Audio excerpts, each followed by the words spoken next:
आज पढ़िबा समास। ताले समास कौन? मन मध्यकु प्रथमे प्रश्न आसुथबो समास कौन ना समास एठी उदाहरण को देखिले आमे बुझीजिबा जे परस्पर संबंध थिबा केतेक माने पद को शब्द को आमे गोटे पदरे लेखिबा जोटा कि हमको शुणिबाकू भी भल लागिबो ना कि श्रुति मधुर हबो। जेमती उदाहरण देखिबा यशोदा पुत्र निमित्त शोकरे अधीर हेले। पुत्र निमित्त शोक ताकू सर्ट लेखागला कौन ना एक पदरे लेखागला यशोदा पुत्र शोकरे अधीत हेले। ताहले पुत्र निमित्त शोक को छोट करके लेखागला एक पदरे पुत्र शोकरे अधीर हेले। शुणिबाकू भी भल लागिला। आकू समास कुहागला। सुनारे तियारी हारटी झियो को भारी मानुछि। तामाने सुना हारटी झियो को भारी मानुछि। शोक रूपक अग्नि मनीष शरीर को क्षीण कर दिए।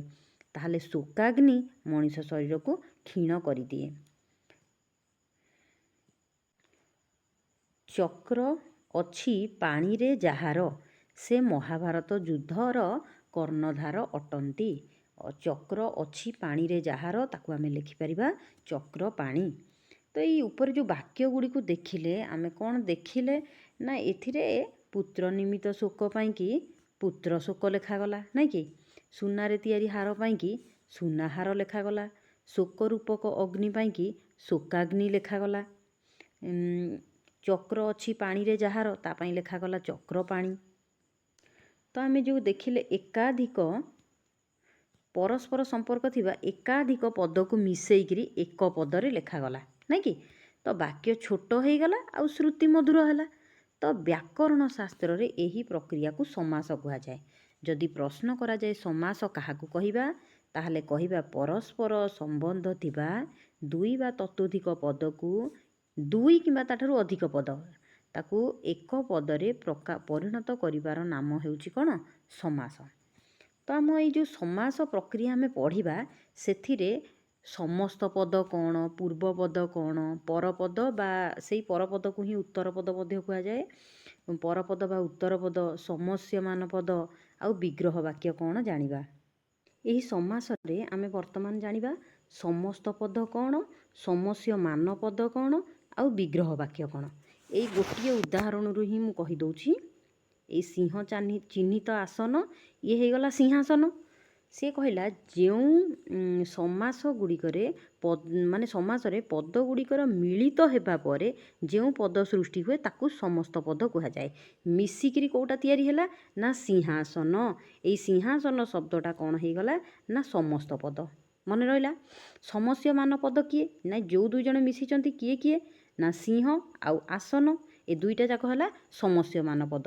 अर्थात सिंहासन समस्त पदरे सिंह गोटे आउ आसन गोटे बुझेगा। ए दुईटा जाक समस्यमान पद। तो समस्यमान पद क्या कह जाए कहले कौन कहबा ना जो पद गुड़िकर मिश्रण रे समस्त पद गठित हुए से ही पद गुड़िक गोटे गोटे समस्यमान पद। आ विग्रह वाक्य कोटा ना ए संपूर्ण सबुजाक ए संपूर्णटा हेउची कौन ना विग्रह वाक्य। ए सिंह चिन्हित आसन टोटालटा है कौन विग्रह वाक्य। ताले सिंहासन है ये कौन समस्त पद सिंह आउ आसन ये है समस्यमान पद आउ टोटाल सिंह चिन्हित आसन टी हूँ कौन ना विग्रह वाक्य। मन रहा। ताले विग्रह वाक्य कौन जदि प्रश्न पड़े विग्रह वाक्य क्या कहवा विग्रह वाक्य कहले कौन बुझ। ताहले समास अंतर्गत पद मानकर परस्पर संबंध जानिबा पाई जो वाक्य गढ़ा जाए ताकू विग्रह वाक्य बोलिकी कहा जाए। तो विग्रह वाक्य को व्यास वाक्य बा समास वाक्य बोलिकी मध्य कहा जाए। एमती किछि दिया जाइथिबो समस्त पद दे दिया जाइथिबो कहा जिवो जे विग्रह वाक्य गठन कर तुमको विग्रह वाक्य करबाकू पड़िबो। आउ गोटे ये देखि नबा आमे कौन जे पूर्व पद आउ उत्तर पद बा परपद कोटा। ए सिंह चिन्हित आसन रे पूर्व पद है किए सिंह परपद बा जोटा कि उत्तर पद ये है आसन। मन रखि था। समासर अर्थ दृष्टि है अर्थ को जदि प्राधान्य दबा ताहले मुख्यतः 6 भागरे विभक्त करा जायछि। केते भागरे विभक्त करा जायछि समासर को ना 6 भागरे तत्पुरुष कर्मधारय दिगु द्वंद्व बहुव्रीहि आउ अव्ययी भाव है। ମନେ ରଖ ତତ୍ପୁରୁଷ ଆଉ କର୍ମଧାରୟ ଏଇ ଦୁଇଟି ଯାକ ଏଥିରେ ଏଇ ସମାସରେ ଉତ୍ତର ପଦର ଅର୍ଥରେ ପ୍ରାଧାନ୍ୟ ଥାଏ, ମାନେ ଯେଉଁ ପରେ ଯେଉଁ ପଦଟା ଲେଖା ହେଉଥିବ ତାର ପ୍ରାଧାନ୍ୟ ରହିଲା। ଠିକ୍ ସେହିପରି ଦିଗୁ ଆଉ ଅବ୍ୟୟୀଭାବ, ଦିଗୁ ଆଉ ଅବ୍ୟୟୀଭାବ ଏଥିରେ ପୂର୍ବପଦ ହେଲା। ଦିଗୁ ଏଇଠି ଦିଗୁ ଅଛି ଆଉ ଅବ୍ୟୟୀଭାବ ଇଏ ହେଲା ପୂର୍ବ ପଦର ପ୍ରାଧାନ୍ୟ ରହିବ। ଦ୍ୱନ୍ଦ୍ୱ ସମାସରେ ଦ୍ୱନ୍ଦ୍ୱ ରହିବ ଅର୍ଥାତ୍ ଉଭୟ ପଦର ପ୍ରାଧାନ୍ୟ। ତ କିନ୍ତୁ ବହୁବ୍ରୀହିରେ କ'ଣ ରହିବ ନା କୌଣସି ସମସ୍ୟମାନ ପଦର ପ୍ରାଧାନ୍ୟ ନ ରହିକିରି ଗୋଟେ ସ୍ୱତନ୍ତ୍ର ଅର୍ଥ ରହିବ। ବୁଝିହେଲା? ଆଉ ଥରେ ମନେ ରଖ ତତ୍ପୁରୁଷ, ଦେଖ ତତ୍ପୁରୁଷ ଆଉ କର୍ମଧାରୟ ଏଇ ଦୁଇଟିରେ ଉତ୍ତର ପଦ ହେଲା, ଉତ୍ତର ପଦର ପ୍ରାଧାନ୍ୟ ରହିବ। ତାପରେ ଦିଗୁ ଆଉ ଦିଗୁ ଆଉ ଅବ୍ୟୟୀଭାବ, ଦିଗୁ ଆଉ ଅବ୍ୟୟୀଭାବ ହେଲା, ଦିଗୁ ଆଉ ଅବ୍ୟୟୀଭାବ ଏଇ ଦୁଇଟିରେ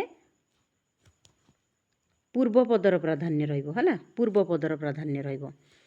ଆଉ ଦ୍ୱନ୍ଦ୍ୱରେ ଦ୍ୱନ୍ଦ୍ୱ ଉପୁଜିବ, ଯେମିତି ମନେ ରଖିବା ପାଇଁ ଖାଲି କହୁଛି, ଉଭୟ ପଦର ପ୍ରାଧାନ୍ୟ ରହିବ।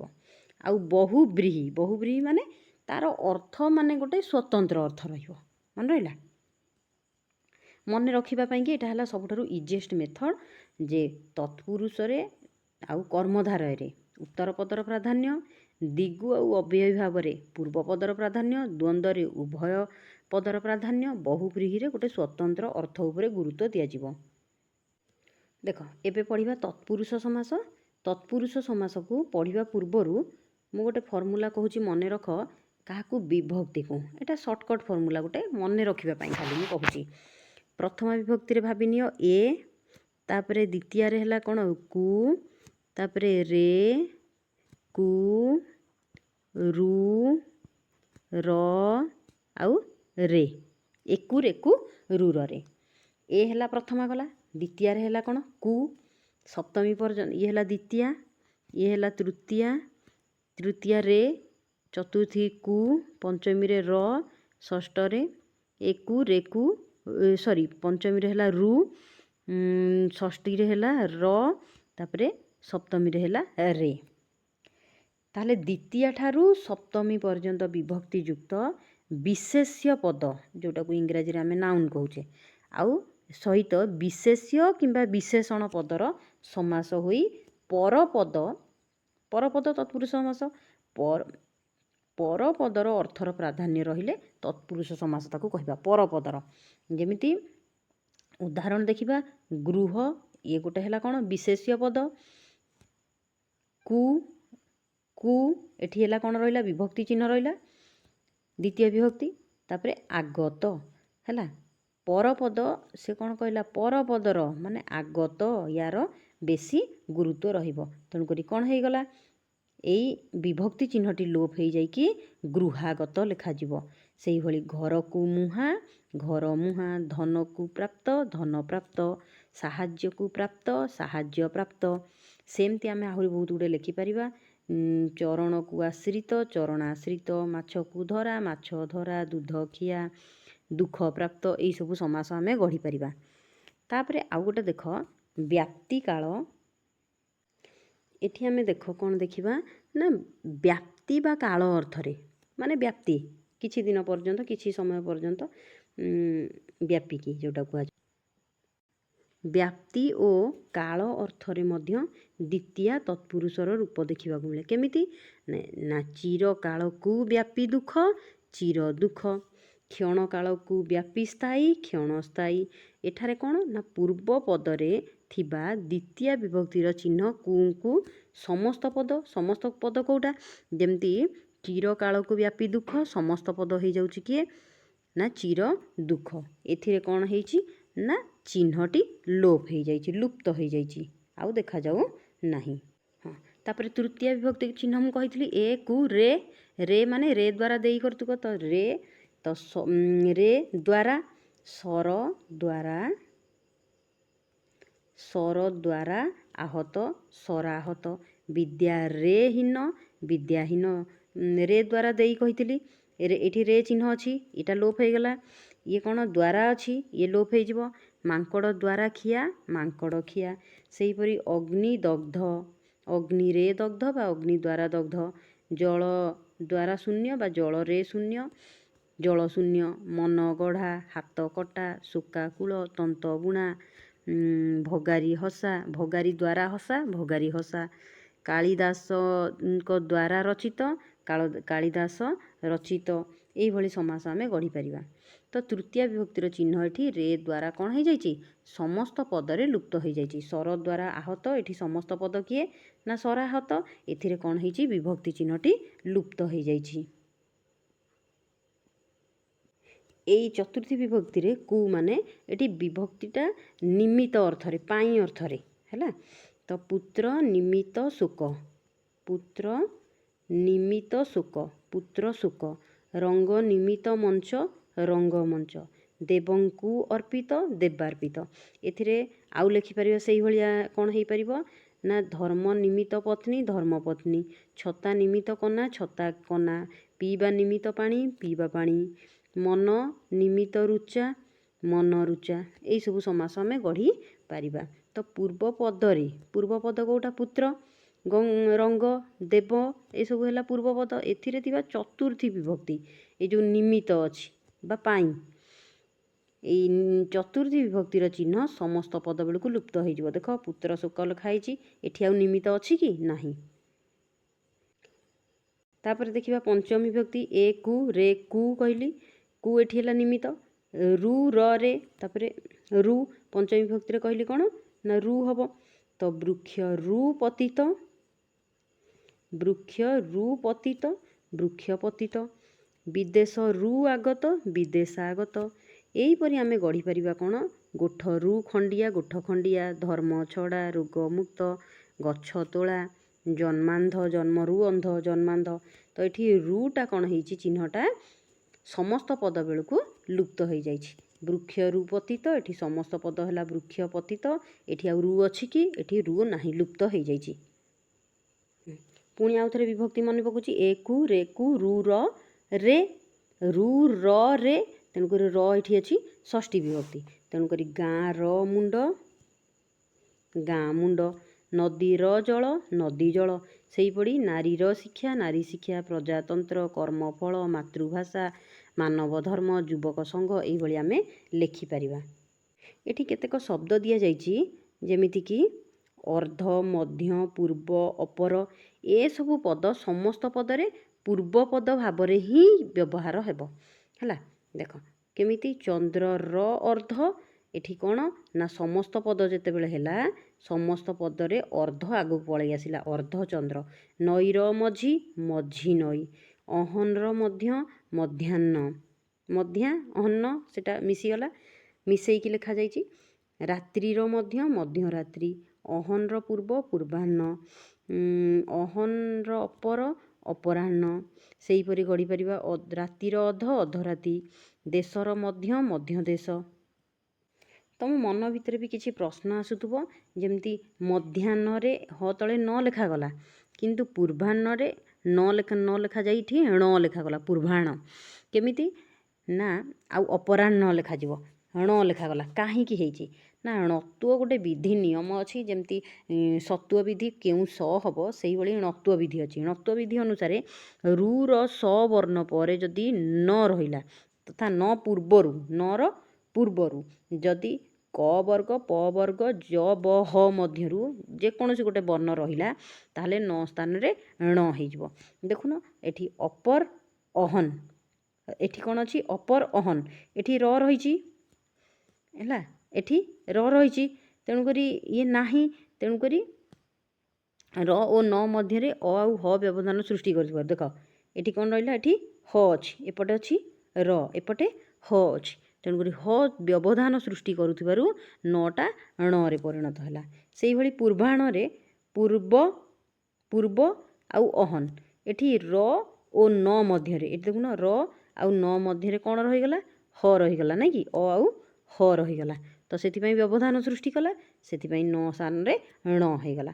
କିନ୍ତୁ ମଧ୍ୟାହ୍ନରେ ମଧ୍ୟ ଆଉ ଇଏ ରହିଲା ଅହନ। ମଧ୍ୟ ଶବ୍ଦରେ ରୁ ର ସ ଅଛି କି? ନାହିଁ। କିନ୍ତୁ ଏଠି ପୂର୍ବରେ କ'ଣ ଅଛି? ର ଅଛି, ନାଇଁ କି ଅପରରେ ର ଅଛି, ରୁର ସ ନାହିଁ, ସେଥିପାଇଁ ନ ସ୍ଥାନରେ ଣ ହେଲା ନାହିଁ। ଦେଖ ଯେତେବେଳେ ଷଷ୍ଠୀ ତତ୍ପୁରୁଷ ସମାସ ର ରହିବ, ଷଷ୍ଠୀ ବିଭକ୍ତି କହିଦେଲି ର ରହିବ। ହଁ, ଯେତେବେଳେ ଷଷ୍ଠୀ ତତ୍ପୁରୁଷ ସମାସରେ ଆମେ ରାଜା ଶବ୍ଦଟା, ଏଇଟା ଟିକେ ଭୁଲ ଲେଖା ହେଇଛି, ସମସ୍ତ ପଦ ହେବ। ସମସ୍ତ ପଦ ବେଳକୁ ଏଇଟା କ'ଣ ହେବ ନା ରାଜ୍ୟରେ ପରିଣତ ହେଇଯିବ। ଯେମିତି ହଂସମାନଙ୍କର ରାଜା, ଏଠି ସମସ୍ତ ପଦ କ'ଣ ହେଇଗଲା ନା ରାଜହଂସ। ପଥମାନଙ୍କର ରାଜା, ରାଜପଥ। ଏଠି ର ଅଛି, ବିଭକ୍ତି ଚିହ୍ନ ଅଛି। ରାଜାଙ୍କର ପୁତ୍ର, ରାଜପୁତ୍ର। ମଗଧର ରାଜା, ମଗଧ ରାଜ। ସେହିପରି ହେବ କ'ଣ ରାଜନୀତି। ହଁ, ସେଇ ଷଷ୍ଠୀ ତତ୍ପୁରୁଷରେ ଆଉ ଗୋଟେ ନିୟମ ମନେ ରଖ, ସ୍ତ୍ରୀଲିଙ୍ଗବାଚକ ଶବ୍ଦ ସମସ୍ତ ପଦ ଯେତେବେଳେ ଲେଖାଯିବ ସେତେବେଳେ ପୁଲ୍ଲିଙ୍ଗରେ ରୂପାନ୍ତରିତ ହୋଇଯାଏ। କେମିତି ନା ହଂସୀର ଡିମ୍ବ ଏଠି ସ୍ତ୍ରୀଲିଙ୍ଗ ଭାବରେ ଅଛି, ତାପରେ ସମସ୍ତ ପଦ ବେଳକୁ ସିଏ ହଂସ ଡିମ୍ବ ହେଇଯାଉଛି। ଆଉ ଏଠି ଯେଉଁ ର ଅଛି, ଏଠି ଯେଉଁ ର ଅଛି ସେଇ ରଟି ବିଭକ୍ତି ଚିହ୍ନଟି ଲୋପ ହେଇଯାଉଛି। ଛାଗିର ଦୁଗ୍ଧ କ'ଣ ହେଲା ଛାଗ ଦୁଗ୍ଧ। ତାପରେ ଦେଖ ସପ୍ତମୀ ତତ୍ପୁରୁଷ, ସପ୍ତମୀ କହିଲି ଏକୁ ରେକୁ ରୁର ରେ, ତ ସାହିତ୍ୟ ରେ ନିପୁଣ, ସାହିତ୍ୟ ନିପୁଣ। ଗଣିତ ରେ ପଟୁ, ଗଣିତ ପଟୁ। ବିଦ୍ୟା ରେ ନିପୁଣ, ବିଦ୍ୟା ନିପୁଣ। ଗଛ ରେ ପାଚିଲା, ଗଛ ପାଚିଲା। ଅରଣ୍ୟରେ ରୋଦନ, ଅରଣ୍ୟ ରୋଦନ। ତ ଏଠାରେ ପୂର୍ବପଦ, ପୂର୍ବପଦ କେଉଁଟା, ଏଇଟା ସାହିତ୍ୟ ପୂର୍ବପଦ, ଏଠି ଗଣିତ ପୂର୍ବପଦ, ଏଠି ବିଦ୍ୟା। ତ ଏଇ ପୂର୍ବପଦ ଗୁଡ଼ିକରେ ଥିବା ସପ୍ତମୀ ବିଭକ୍ତିର ଚିହ୍ନ ରେଟା କ'ଣ ହେଲା ସମସ୍ତ ପଦ ବେଳକୁ ଲୋପ ହେଇଯାଇଛି। ଏଠି ରେଟା ଲୋପ ହେଇଯାଇଛି ସମସ୍ତ ପଦ ବେଳକୁ, ଦେଖାଗଲା ନାଇଁ କି। ତ ଏଠି ବିଭକ୍ତି ଚିହ୍ନଟା ଲୋପ ହେଇଯାଇଛି। ତ ସେଇ ନିୟମ ଅନୁସାରେ ଆମେ ହାଣ୍ଡିରେ ରନ୍ଧା, ହାଣ୍ଡି ରନ୍ଧା। ସନ୍ତରଣରେ ପଟୁ, ସନ୍ତରଣ ପଟୁ। ନରାଧମ, ଦୁଃଖ ମଗ୍ନ, ବଣ ଭୋଜି, ଏଇସବୁ କରିପାରିବା। ଦେଖ ତାପରେ ପଢ଼ିବା ନୟ ତତ୍ପୁରୁଷ। ନୟ ତତ୍ପୁରୁଷ ମାନେ ଇଏ ଗୋଟେ ହେଲା ନିଷେଧ, ଯେଉଁଟା କରିବା କଥା ନୁହେଁ। ନୟ ତତ୍ପୁରୁଷ ସମାସ ହୁଏ, ନିଷେଧ ଯେଉଁଠି। ସଂସ୍କୃତରେ ଯେଉଁ ନୟର ଓଡ଼ିଆ ରୂପଟା ହେଉଛି ନ ହେଲା, ଇଏ ଗୋଟେ ନାସ୍ତି ସୂଚକ ଅବୟ, ମାନେ ନାହିଁ ଅର୍ଥରେ। ସାଧାରଣତଃ ନ ପରେ ଯଦି ସ୍ୱରବର୍ଣ୍ଣ ରହିଲା ନ ସ୍ଥାନରେ ଅନ ହେବ, ଆଉ ନ ପରେ ଯଦି ବ୍ୟଞ୍ଜନ ବର୍ଣ୍ଣ ରହିଲା ନ ସ୍ଥାନରେ ଅ ହେବ। ଉଦାହରଣ ଦେଖିଦେବା, ତାହେଲେ ନ ପରେ ଆବିଳ, ତା ମାନେ ସ୍ୱରବର୍ଣ୍ଣ ଅଛି, ତେଣୁକରି ଅନ ହେଇଗଲା, ମାନେ ଅନାବିଳ, ଆ କାରଟା ଏଠି ଲାଗିଗଲା, ଅନାବିଳ। ସେହିପରି ଆଉ କେଉଁଠି ଦେଖିବା, ଦେଖ ନ ତାପରେ ଅଛି ବ୍ୟଞ୍ଜନ ଚଳ, ତେଣୁକୁ ଅନଚଳ ହେଲା ନାହିଁ, ଏଠି କ'ଣ ହେବ ଅଚଳ ହେଇଯିବ, ତେଣୁକରି ଅ ହେଇଯିବ ହେଲା। ଦେଖିଲେ ଉଦାହରଣ, ତେଣୁକରି ନ ଆବିଳ ଅନାବିଳ ହେବ, ନ ଉଚିତ ଅନୁଚିତ ହେବ। ସେହିପରି ଅନସନ, ଅନଭିଜ୍ଞ, ଅନାଗତ, ଅନିଷ୍ଟ, ଅନୁନ୍ନତ। ଏଠି ନଟା କ'ଣ ହେଇଗଲା ଅନରେ ପରିଣତ ହେଇଗଲା, କାହିଁକି, କାରଣ ସବୁଗୁଡ଼ାକରେ ସ୍ୱରବର୍ଣ୍ଣ ହେବ। ନ ଅସନ, ଅନସନ, ତେଣୁକରି ଅ ରହିବ, ତେଣୁକରି ଅନ ହେବ। ଆଉ ନ ଚଳ, ଏଠି ହେଲା ବ୍ୟଞ୍ଜନ ରହିଲା, ତେଣୁକରି ଅଚଳ ହେବ। ନ କଟା, କଟା ବ୍ୟଞ୍ଜନ ରହିଲା, ତେଣୁକରି ଅକଟା ହେବ। ତାହେଲେ ନ ସ୍ଥାନରେ କ'ଣ ନଟା ଅରେ ପରିଣତ ହେଇଯିବ ଯଦି ବ୍ୟଞ୍ଜନ ବର୍ଣ୍ଣ ଥିବ। ସେହିପରି ନ ପରେ ଯଦି ବ୍ୟଞ୍ଜନ ବର୍ଣ୍ଣ ରହିଲା କ'ଣ କହିଲି ହେବ ଅ ହେବ, ତେଣୁକରି ନ ବାଟ କ'ଣ ହେଇଯିବ ଅବାଟ ହେଇଯିବ। ଅଧୁଆ, ଅଦୂର, ଅପାଳକ, ଅପାଠୁଆ, ନ ପାଠୁଆ, ଅପାଠୁଆ, ଅଲଗା, ଅମାନିଆ, ଏଇସବୁ ହେବ। ଆମ ଭାଷାରେ ଅଣର ବ୍ୟବହାର ଅଛି। ନ ପରେ ସ୍ୱର ବା ବ୍ୟଞ୍ଜନ ଯାହା ଥାଉ ନା କାହିଁକି ଅଣର ଆଗମ ହେଇଯିବ। କେମିତି, ନ ଓସାରିଆ, ଅଣ ଓସାରିଆ। ନ ହଳଦିଆ, ଅଣ ହଳଦିଆ। ତାପରେ ଆଉ କେତେକ ଉପପଦ ତତ୍ପୁରୁଷ ଦେଖିବା। ଆଉ କେତେକ ପଦ ଗଢ଼ିବା ପାଇଁ ଆମେ ଧାତୁ ପୂର୍ବରେ, ଧାତୁ କ'ଣ କ୍ରିୟାର ମୂଳ ରୂପକୁ ଧାତୁ ବୋଲିକି କୁହାଯାଏ। ତ ଧାତୁ ପୂର୍ବରେ ଆଉ ଗୋଟିଏ ପଦ ଯୋଗ କରାଯାଏ, ୟାକୁ ଉପପଦ ବୋଲିକି କୁହାଯାଏ। ଉପପଦ ମାନେ ଧାତୁ ପୂର୍ବରୁ ଯେଉଁଟା ଲଗାଯିବ। ତେଣୁକରି ମଧୁ ପାନ, ପାନ କରିବାଟା ଏଇଟା ଧାତୁ, ପାନ ପୂର୍ବରୁ କ'ଣ ଲାଗିଲା ମଧୁ ଲାଗିଲା, ତ ମଧୁ ପାନ କରେ ଯେ ସେ କ'ଣ ହେବ ମଧୁପ ବା ମଧୁପାଇ। କୂଳ ବୁଡ଼ାଏ ଯେ ସେ, ବୁଡ଼େଇବା, ବୁଡ଼ା, ଏଠି ହେଲା କ'ଣ ଇଏ ହେଲା ଧାତୁ, ତେଣୁକରି ତା ପୂର୍ବରୁ ଲାଗିଲା କୂଳ, ତେଣୁକରି କୂଳ ବୁଡ଼ା। ଏଠାରେ ମଧୁ, କୂଳ ଏସବୁ ଶବ୍ଦ ଧାତୁ ପୂର୍ବରୁ ବ୍ୟବହୃତ ହେଇଛି। ଏଗୁଡ଼ିକ ହେଉଛନ୍ତି କ'ଣ ତାହେଲେ ଉପପଦ, ଏମାନଙ୍କୁ କହିବା ଉପପଦ। ଏଥିରୁ ଆମେ ଜାଣିଲେ କ'ଣ ନା ଉପପଦ ସହିତ ଧାତୁ ଅଥବା କ୍ରିୟା ନିଷ୍ପନ୍ନ ଅନ୍ୟ କୌଣସି ପଦର ଯେଉଁ ସମାସ ହୁଏ ତାକୁ ଉପପଦ ତତ୍ପୁରୁଷ ସମାସ ବୋଲିକି କୁହାଯାଏ। ସେହିଭଳି ଆଉ କିଛି ଉପପଦ ତତ୍ପୁରୁଷ ସମାସ ଆମେ ଗଢ଼ିପାରିବା, ଯେମିତି ଶଯ୍ୟାଶାୟୀ, କୁମ୍ଭକାର, ମଣିଷଖିଆ, ସତ୍ୟବାଦୀ। ଏଠି ସତ୍ୟବାଦୀ କେମିତି ହେବ? ସତ୍ୟ କହେ ଯେ ସିଏ ସେଇଭଳି ହେଇପାରିବ, ନାଇଁ କି? ସତ୍ୟବାଦୀ, କାନ କୁହା, ଏଇଭଳି।